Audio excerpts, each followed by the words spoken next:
নমস্কার বন্ধুরা, রানাম চায় স্বাগত সবাইকে। আজ আমি কোনো কবিতা পড়ব না, কোনো গল্প পড়ব না, গল্প শোনাবো। কথাটা একটু হেয়ালির মতো শোনাচ্ছে, গল্প পড়বো না গল্প শোনাবো। আমি এটা বলতে চাইছি যে এই গল্প কোনো লেখকের লেখা নয়, আমার লেখা নয়। এ আমার জীবনের গল্প, আমার অভিজ্ঞতার গল্প।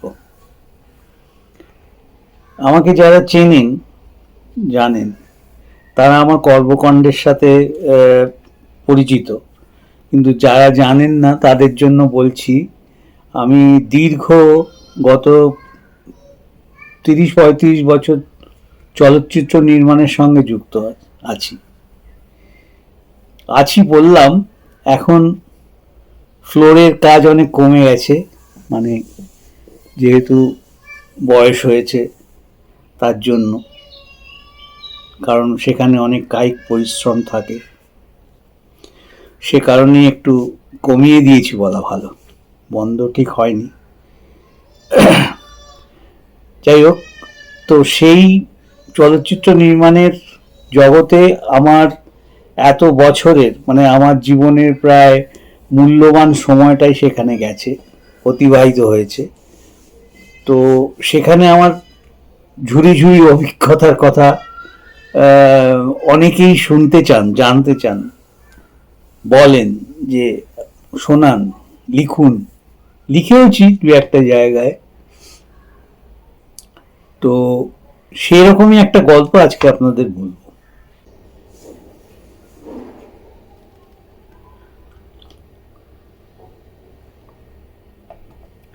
যখন স্ক্রিপ্ট লেখা শুরু হতো, ঋতু আমাকে ডেকে নিত।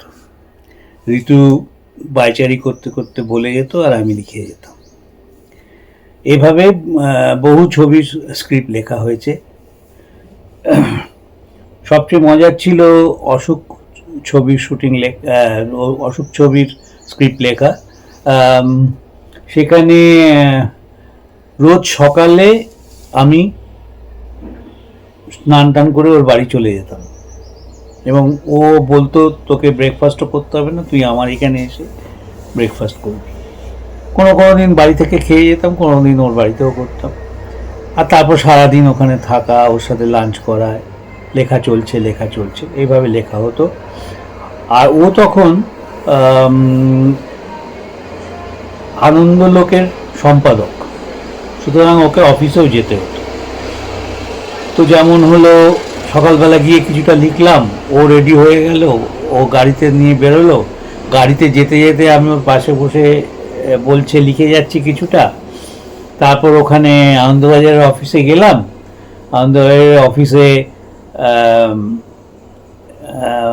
ওর চেম্বারে বসে গেলাম। পাশে ওর যে চেয়ার টেবিল ছিল তার পাশে একটা সোফা ছিল, সেইখানে আমি বসলাম। এর মধ্যে বিভিন্ন কাজে বিভিন্ন লোক আসছে যাচ্ছে, ওর সাথে আলোচনা করে যাচ্ছে কি হবে না হবে। ও সবাইকে ইনস্ট্রাকশন দিচ্ছে, যা হচ্ছে তার মাঝে মাঝে আমাকেও বলে যাচ্ছে, আমি লিখে যাচ্ছি। এইভাবে অসুখ লেখা হয়েছিল। যাই হোক, এই যে স্ক্রিপ্ট লেখা হয়, লেখার পরে সেটাকে আমরা ডিটিপি করতে পাঠাই, ছাপা টাইপ করার জন্য। টাইপ করে আসে, তারপরে ও সেটাকে কারেক্ট করে, আবার পাঠানো হয় কারেকশন দিয়ে। এভাবে অনেকগুলো ভার্সন হয় অনেক সময়, কোনো কোনো সময় দুটো তিনটেতে থেমে যায়। সবচেয়ে বেশি যে ছবিতে হয়েছিল সেটা হচ্ছে খেলা ছবি।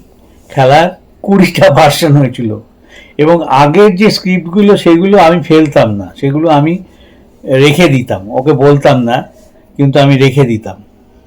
তো ম্যাক্সিমাম 20টা হয়েছিল খেলার সময়। তো সেই এক একটা হয়, অনেক সময় এই সিনটা বাদ হয়ে যায়, কোনো একটা সিন জুড়ে যায়, বা কোনোভাবে সিনগুলো আগে পিছে হয়, পরিবর্তন হয়, এইভাবে ভার্সনগুলো তৈরি হয়। তো সেই খেলা ছবির সময়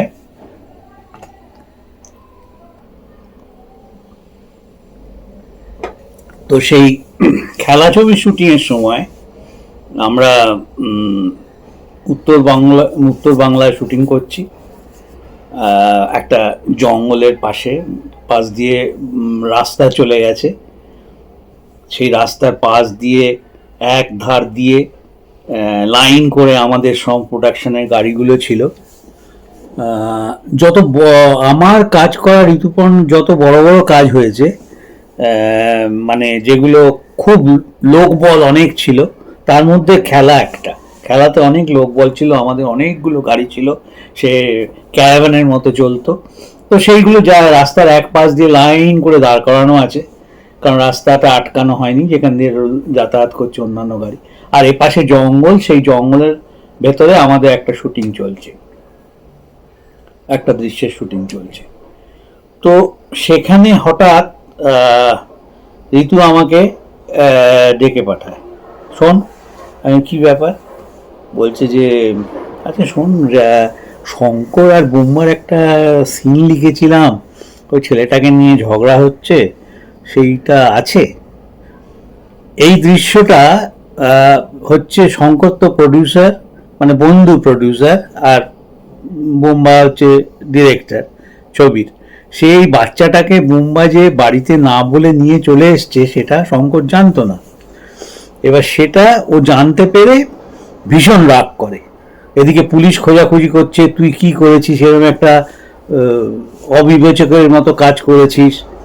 সেইটা ওই দৃশ্যটা ছিল। ওই দৃশ্যটা এখন যে মূল স্ক্রিপ্টটা শুটিং হচ্ছে সেটাই নেই। আমাকে বললো একটা সিন লিখেছিলাম, ওইটা মনে আছে? আমি হ্যাঁ মনে আছে। ওই সিনটা আছে, আমি দাঁড়াও দেখছি বলে আমি গেলাম ওই লাইন দেওয়া গাড়ির মধ্যে থেকে ট্রাকে বের করে আমাদের, যেটাতে আমাদের প্রোডাকশানে আমাদের ডিরেকশানের ট্রাঙ্কটা আছে, সেই ডিরেকশানের ট্রাঙ্কটা খুললাম, ওই স্ক্রিপ্ট অন্যান্য অনেকগুলো যে 20টা স্ক্রিপ্টের মধ্যে থেকে খুঁজে বের করলাম, করে নিয়ে এসে বললাম এই সিনটার কথা বলছো? খুব খুশি, হ্যাঁ এইটা বলছি। এইটা কালকে আমরা শুটিং করবো। না, কালকে আমরা শুটিং করবো ওটা পরে বলছে, কারণ আমাদের এই স্ক্রিপ্টের শুটিংগুলো কখন কবে কোনটা হবে সেটাও আমি আর ঋতু বসেই ঠিক করতাম, কারণ যেটা প্রোগ্রামিং বলে।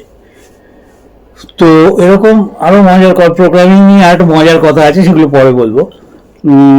তো আমাকে ডেকে বললো, তাহলে আমাদের তো প্রোগ্রাম করা আছে, কবে কোন সিন পর করা আছে, অভিনেত্রীদের ডেট হিসাবে করা আছে, সবই করা আছে। এবার এই দৃশ্যটা শুটিং করতে তো সময় লাগবে, এই দৃশ্যটা কোথায় ঢোকাবো? তখন ঠিক হলো কালকে আমাদের সকাল 10টা না 11টা বোধহয় কল ছিল, পরের দিকে ছিল এইটা। আমরা ভোরবেলা একটা জায়গা দেখা আছে, যখন রেকি করেছিল তখন দেখা ছিল, আর একটু ওপরের দিকে যেতে হবে, একটা পাহাড়ের রাস্তার বাঁক আছে। সো সেইখানটা খুব সুন্দর দেখতে, ওইখানে এই দৃশ্যটা শ্যুট হবে। সকালে সকলের যাওয়ার দরকার নেই, স্মল ইউনিট যাবে। রানা তোরা যাস না, তোরা ঘুমাস, সকালবেলাটা ঘুমাতে পারবি, তাড়াতাড়ি উঠতে হবে না তোদের, এইসব বললো ঠললো। সবাই বললো না, যেতে হবে না। দেবু ছিল, দেবু বললো দেবু যাবে, শুধু আমি আর দেবু করলেই হয়ে যাবে, আর ওদিকে লাইট টাইট তো লাগবে না, একটুখানি রিফ্লেক্টার একটা দুটো নিয়ে থার্মোকল দিয়ে চলে গেলেই হবে। তখন সবাই ঠিক করলো, না তাহলে সবাই সকালবেলাটা একটু রেস্ট পাবে, একটা ছোট ইউনিট নিয়ে সকালে গিয়ে ওই শুটিংটা হবে। তো আমরা সকালবেলা যথারীতি উঠিনি, ঘুমিয়ে উঠলাম, উঠে ধীরে সুস্থ, ও মা, উঠে দেখি আমরা কয়েকজনই শুধু যাইনি, বাকি পুরো ইউনিটি চলে গেছে, কারণ জায়গাটা খুব সুন্দর ছিল। সেই জায়গাটা দেখার লোভও অনেকে গেছে, আর বসে থেকে কি করবে, তাহলে যে আমরাই শুধু গেলাম না, সেই ছোট ইউনিট করতে গিয়ে পুরো ইউনিটই চলে গেছে, আমরা ছোট ইউনিট রয়ে গেলাম। যাই হোক, সেই ওরমভাবে ওইটা শুটিং হয়েছিল এবং ওই দৃশ্যটা ছবিতে আছে। তো এরকম ঘটনা হয়।